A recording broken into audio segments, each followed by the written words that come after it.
Hi there everyone.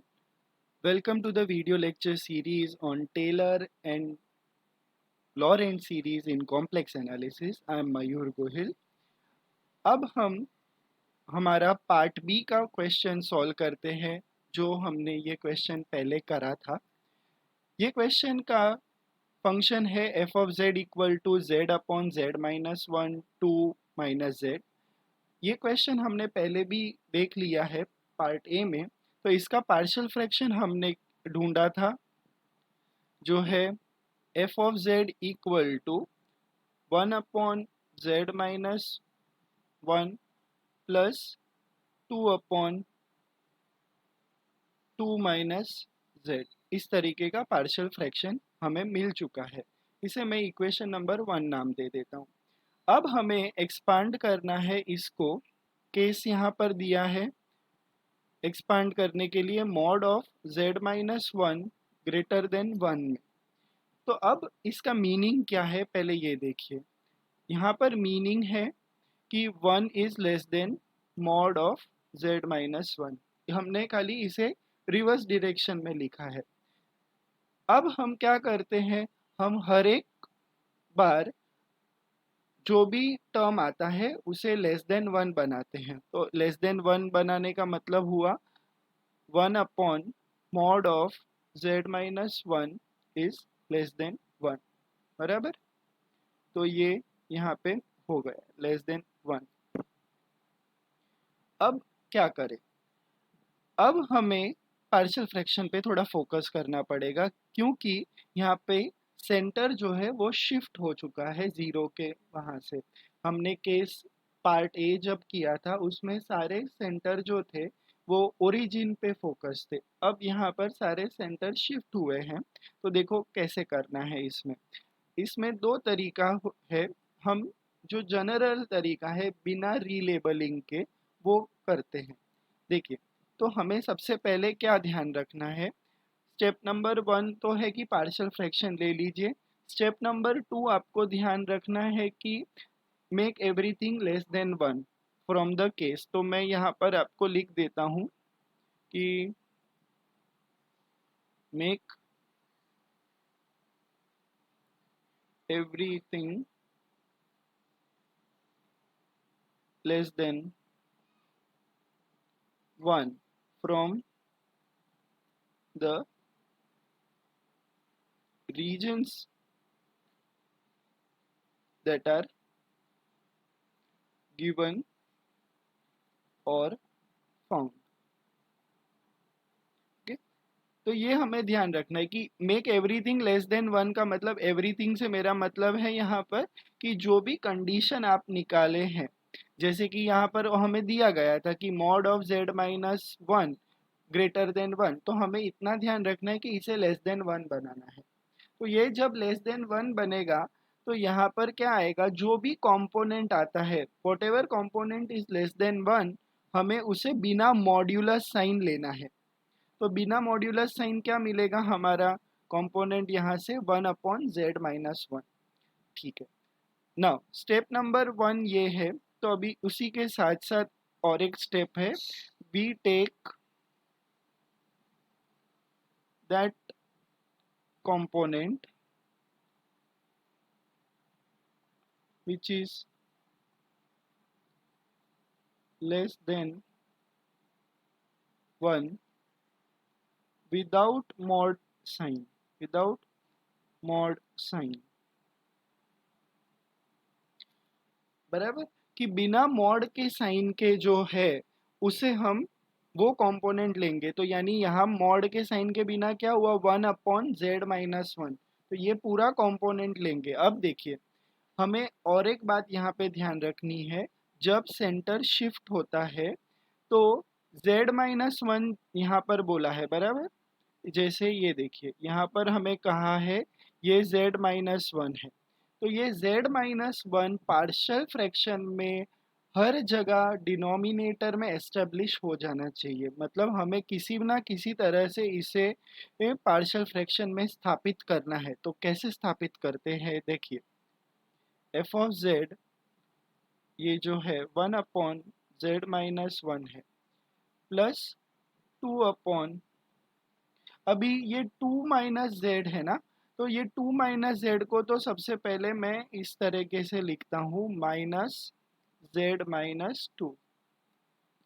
अब इसको थोड़ा और बदल कर रखते हैं, one upon Z minus one, तो ये माइनस साइन बाहर आ जाएगी, टू अपॉन हो जाएगा। अब ये z माइनस टू जो है मैं उसे लिखता हूँ z माइनस वन एक ब्रैकेट में, और वापस माइनस वन लिखता हूँ, तो माइनस वन मिलके माइनस टू बना देंगे। ठीक है, ये हो गया।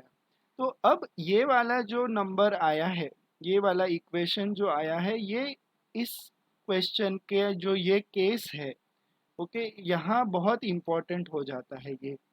तो इस इक्वेशन जो टू में आया है, हम वो कंपोनेंट एस्टेब्लिश करेंगे जो आया है। ओके, तो कब आपको कंपोनेंट लाना है, जब आप पहले आपका z माइनस वन जो कंडीशन में दिया है उसे पहले पार्शियल फ्रैक्शन में एस्टेब्लिश कर दीजिए, फिर वो कंपोनेंट ले लीजिए कंडीशन में से जो आपने लेस देन वन बनाया। लेस देन वन क्या बनाया, one upon Z minus one. ठीक है, तो अभी देखिए ये one upon Z minus one पहले पार्ट में ऑलरेडी आया हुआ है, तो वहां हम हाथ नहीं लगाएंगे, कोई छेड़खानी नहीं करनी उसको। अब दूसरे वाले में मुझे किसी ना किसी तरह से one upon Z minus one लाना पड़ेगा, तो वो कैसे लाएंगे, अब हम यहाँ पर सॉल्व करते हैं। Therefore F of Z equal to one upon Z minus one. अब दूसरा वाला जो टर्म है वहां पर टू तो न्यूमरेटर में रहेगा ही, और z माइनस वन में कॉमन ले लेता हूँ, तो क्या बचेगा वन। डिनोमिनेटर में क्या बचेगा, अगर मैंने z माइनस वन कॉमन ले लिया, तो वहां से one minus one upon Z minus one बचता है।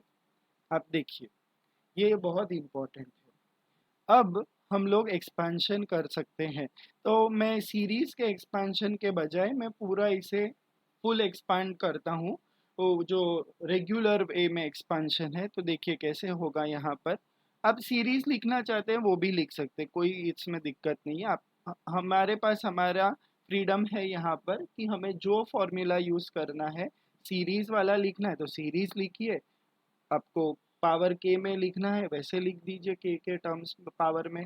और अगर आपको यहाँ पर पूरा एक्सपांड करके लिखना है पूरा इसका एक्सपांशन, तो वो भी लिख सकते हैं। तो मैं यहाँ इस बार एक्सपांशन करके लिखता हूँ, तो one upon Z minus one पहले टर्म का, इसका एक्सपांशन नहीं होगा, ध्यान रखिएगा, इसका एक्सपांशन नहीं होगा, one upon Z minus one का कोई एक्सपांशन नहीं है, minus two upon Z minus one as it is जो है वैसे का क्यों रख दीजिए, उसे कोई हाथ नहीं लगाना।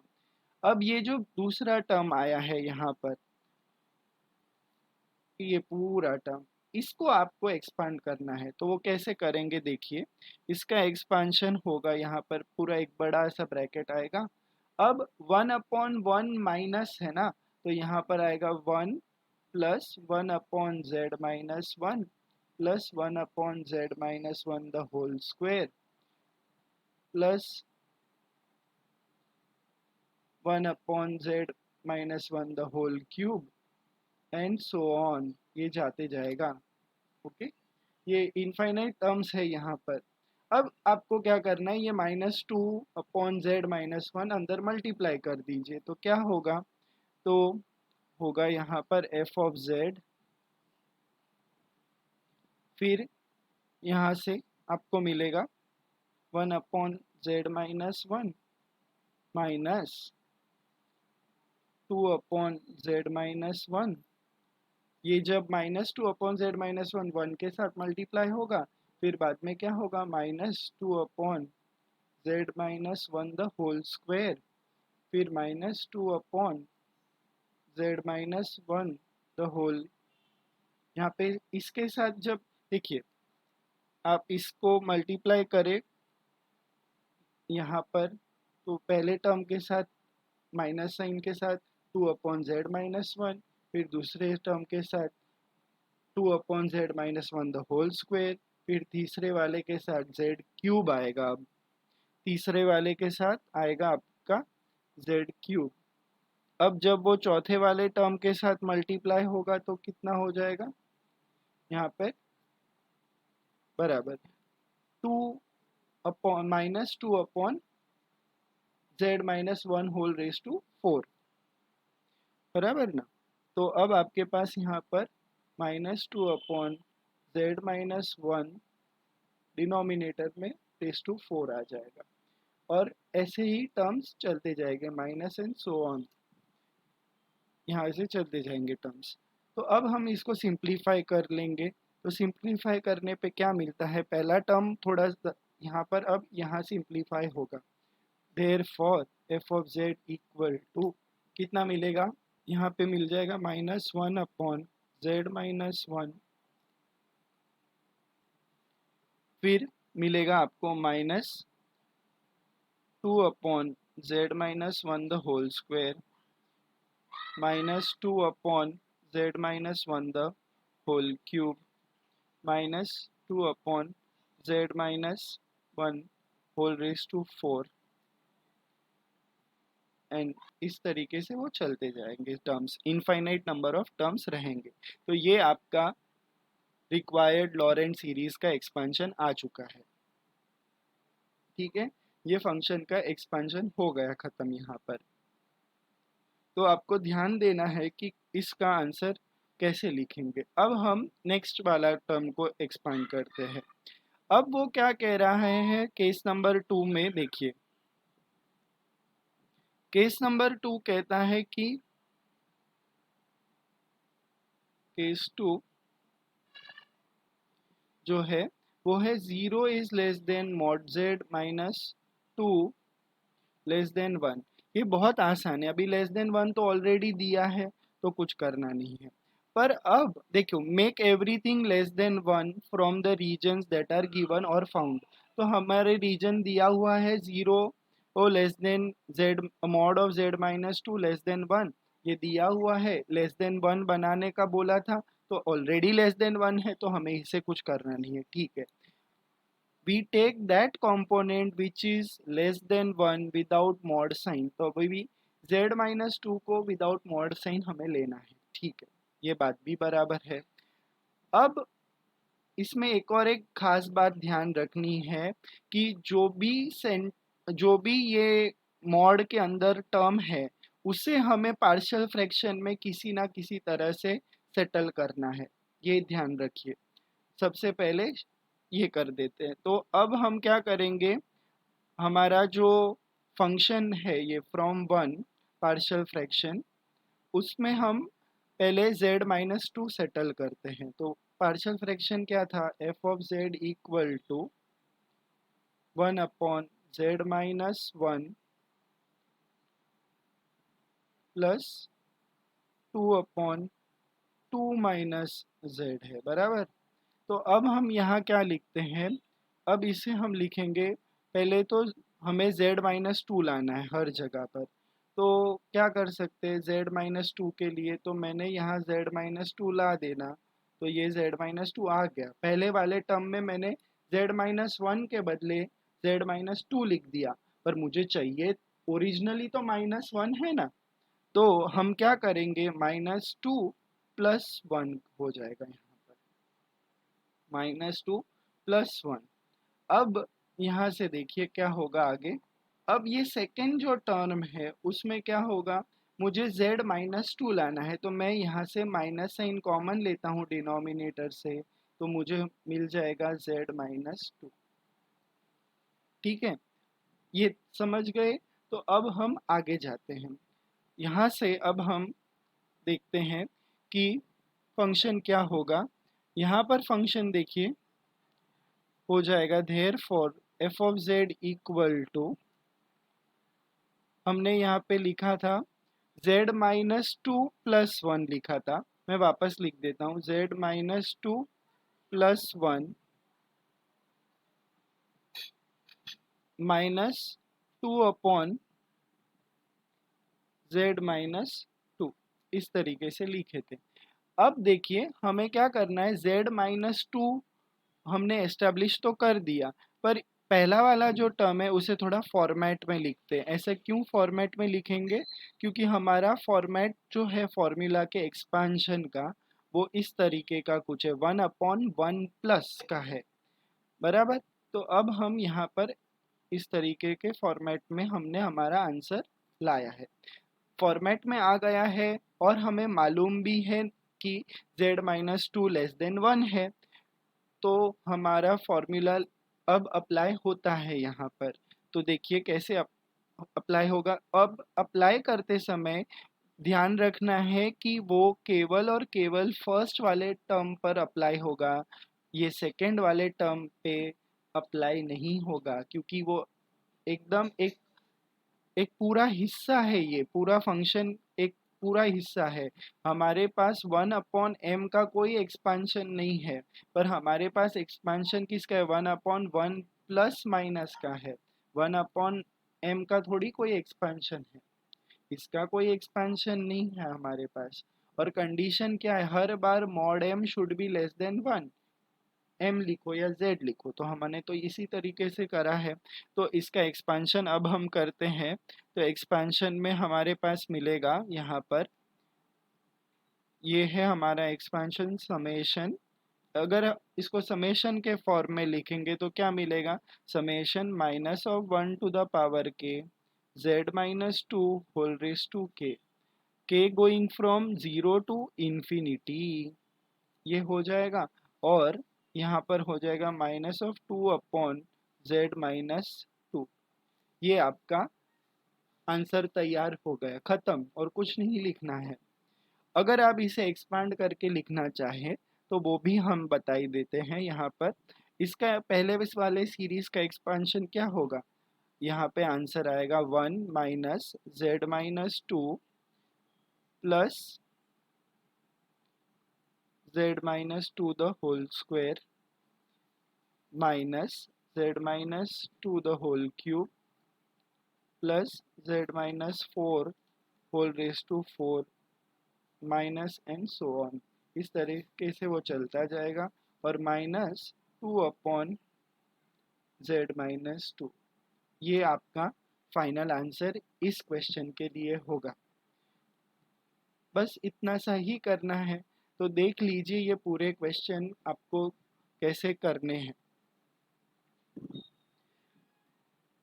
तो मैं आशा करता हूँ कि आपको ये समझ में आया हो और आप ये एक्सपेंशन कर सको। इस दोनों क्वेश्चन में मैंने यहाँ पर कोई भी रीलेबलिंग नहीं किया है, क्योंकि रीलेबलिंग की ज़्यादा कोई ज़रूरत नहीं पड़ती। अगर आप एक बार समझ जाइए कि z-1 और z-2 आपको हर एक पार्शियल फ्रैक्शन के हर एक टर्म में डिनोमिनेटर में वो दिखने चाहिए।